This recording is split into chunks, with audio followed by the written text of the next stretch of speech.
It's been a while since we examined the Evanuris, so get ready for another brutal theory supported by psychological analysis and this time, even basic math. If you're new here, hi, I use my knowledge of narrative design to explore characters and their arcs, sending most of the Dalish legends to burn in the holy fire of logic. I know, we all love elven myths. Though if an old elven lady said something, it doesn't make it accurate. All Dalish are descendants of brainwashed slaves. Today, we're going to analyze Dirthamen, and something tells me that you'll be surprised that the Veilguard team left us a massive hint that among all theories, this one is correct. Let's start talking.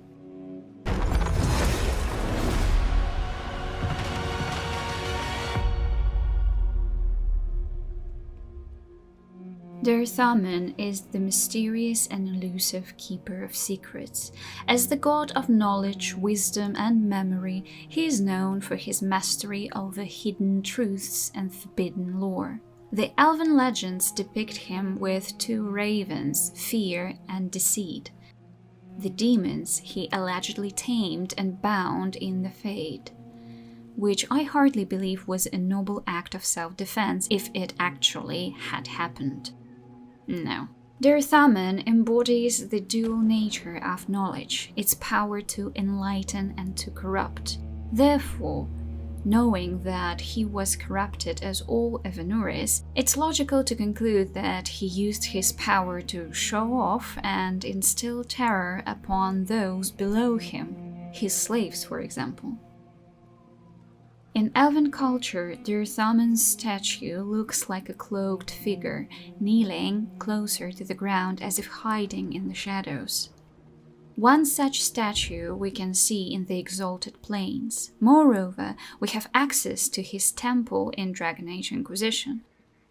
Strangely, his persona doesn't seem as significant as Mythal's to present the players with a whole temple to explore. Why did the developers think we should learn more about him and his artifact?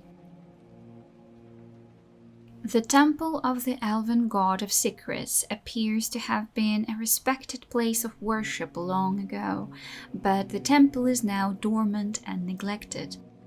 Although the temple remains standing, the elements through the ages have weathered away at the foundation, allowing for the stone to crumble and the ruin to be flooded. The lost temple of Dirthamen protects an ancient elven artifact of impossible value. Crumbling and flooded after ages of neglect, it is a dark, dangerous place full of despair. Though it doesn't stop adventurers and treasure hunters. Dirthamen's wisdom is a unique shield you can loot after defeating the highest one, the High Priest to Dirthamen. This shield's power has kept the temple relatively whole after 1,000 years and might even have saved the entire temple from severe decay. This shield held special significance to the elven priests, perhaps allowing communication with the god of secrets himself. The highest one was formerly an elven priest and the last known high priest to Dirthamen. He was dismembered and silenced by the lower rank followers when they came to believe he intended to seal them inside the lost temple to protect their god's secret wisdom. Probably a shield, aka telephone line. But okay, jokes aside, I encountered many eerie and weird things in this place. Dirthamen's mural shows an elf covering his mouth as if to force himself to stay quiet. He is the silent guardian of whispers and forgotten histories. It would explain why the unwelcome treasure hunters heard whispers of truths that only they could know. Dirthamen is the one who walks unseen, shielding the elven people from the dangers. His followers and priests believed that through him they could glimpse the deeper mysteries of the world, unlocking the potential within their minds and souls. It puzzles me why the high priest wanted to seal the lost temple and why the other priests needed to dismember him. Why do all who linger in this place start having vivid nightmares or become mad? His temple is secluded and shrouded in mystery.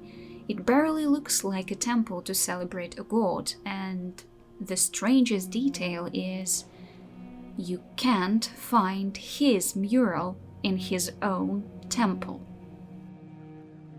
I remember entering the temple for the first time, and the heavy feeling of unease only grew while I tried to connect the dots. How come Dirthamen had no representation in this place, while Mythal, Ghilan'nain and Falon'Din had? Moreover, their murals and statues seemed alien to typical elven lore. The images were made of green and red tiles instead of yellow or golden. Weird. There is a possibility that Dirthamen had a talent for telepathy. At least I think this is the word I'm looking for. Please correct me if I'm wrong and the next part has a better English word for it. So, telepathy. The priests of the Lost Temple possessed the ability to see and know all. Once you begin gathering glyphs hidden by Veilfire that create the codex entry The Lost Temple of Dirthamen, your Inquisitor will say that they understand the verses that are written or whispered in Elven. The power of the Lost Temple is so strong that your Inquisitor gets a full translation instead of a partial as we usually experience in Mythal's Temple or in Trespasser DLC. Dorian says it must be a spell. Solus says that the temple itself wants to be understood. After walking around and collecting the codex pages, we get a long story. If we summarize the text, it's clear that the high priest learned of Dirthamen's disappearance after Solus created the veil. Out of despair, he wanted to sacrifice everyone to seal the temple, but the other priests disagreed and dismembered him instead. There are two very curious moments in this poem, so let's take a closer look. His mind, which cannot think, his tongue, which cannot speak, his hands which cannot touch, his ears which cannot hear, his eyes which cannot see. And thus shall our highest one be bound, he shall join us in our silence. Join us in our silence with a capital S implies that Dirthamen's low-rank priests had already been serving their god in such way. Another reason to think that the mural with hands covering Dirthamen's mouth shows a forced silence. Does it mean that they had no tongues or worse? They had their mouths shut by magic or, I don't know, stitches? The secrets are madness in our ears, but they are ours. The highest one cannot take them from us. Only Dirthamen, our keeper, only he, and if he doesn't take the secrets, they are ours forever. The madness one can get because of knowing too much sounds pretty logical, though I'm more intrigued by other words. Only Dirthamen can take the secrets from his followers, thus relieving them from madness. Did he use his slaves as flash drives or what? No one shall come, dear mentor. In our eternity, only darkness reigns. So Dirthamen appears as a mentor to the elven people now. It confuses me the most. We already have Celais and June who claimed knowledge as their domain, and now we have another mentor? What could he teach them? This pantheon of gods is messed up in the best possible way, and that's why I love it. Okay, it's time.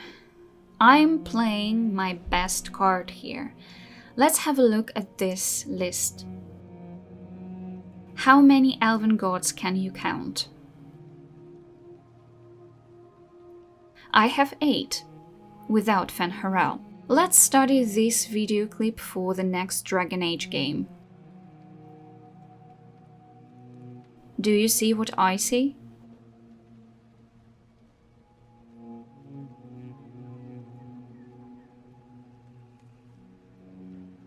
Here's another screenshot for you to make it easier to count. 7 prisons, 2 gods escaped, 7 symbols. Not 8. Dirthamen and Falon'Din are one person. If you watched the previous video about Celais, there was a chapter called Shadow Self. This term comes from the field of psychology, particularly from the work of Swiss psychiatrist Carl Jung. The Jungian system of archetypes found its place in many areas, including creative writing and marketing. The shadow self represents the unconscious part of the personality that contains repressed weaknesses, desires, instincts, and shortcomings. It is the aspect of ourselves that we don't want to acknowledge or accept. When it comes to Dirthamen and Falon'Din, it's tricky to identify who the dominant person is. At first, it seems simple. Dirthamen is a mysterious guy, and all this secrecy almost forces us to conclude that he is the shadow. Meanwhile, Falon'Din has more stories and codex entries about his life and identity. The answer is on the surface, right? Well, I think it only proves that Falon'Din had a worse temper, slipped into conflicts, and was the opposite side of the one who was cloaked and allegedly tamed fear and despair. Both emotions that fit into the shadow self aspect and requires a dominant person to act. Scraps of elven stories from after the fall of Arlathan refers to Dirthamen and Falon'Din as twin souls, but draw no family connection. The oldest stories never even name them directly, referring to Falon'Din as Dirthamen's shadow.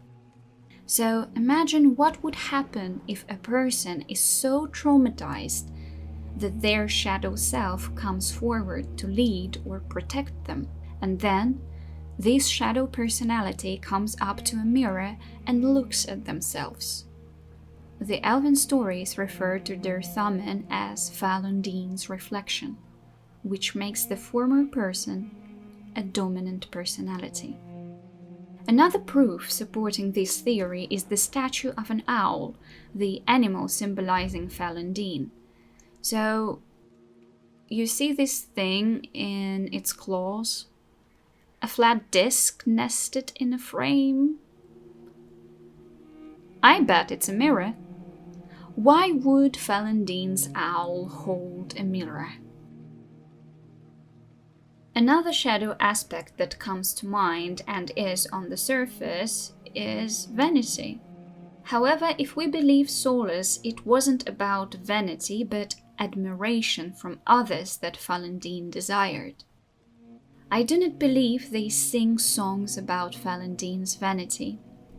It is said Falon'Din's appetite for adulation was so great he began first to amass more worshippers. The blood of those who wouldn't bow low filled lakes as wide as oceans.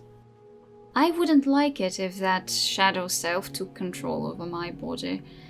Why did Falon'Din become so strong, though? Well, guys, let's start the discussion.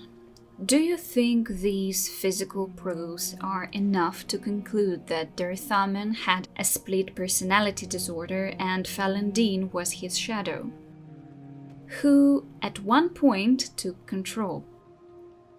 Could it be that Dirthamen knew so many things that to avoid madness he started putting information into his priests' heads to preserve or hide dangerous secrets from Falon'Din? And if he knew everything, why didn't he warn Mythal that her death was coming? Have fun, play video games, and I'll see you in my next video. Bye!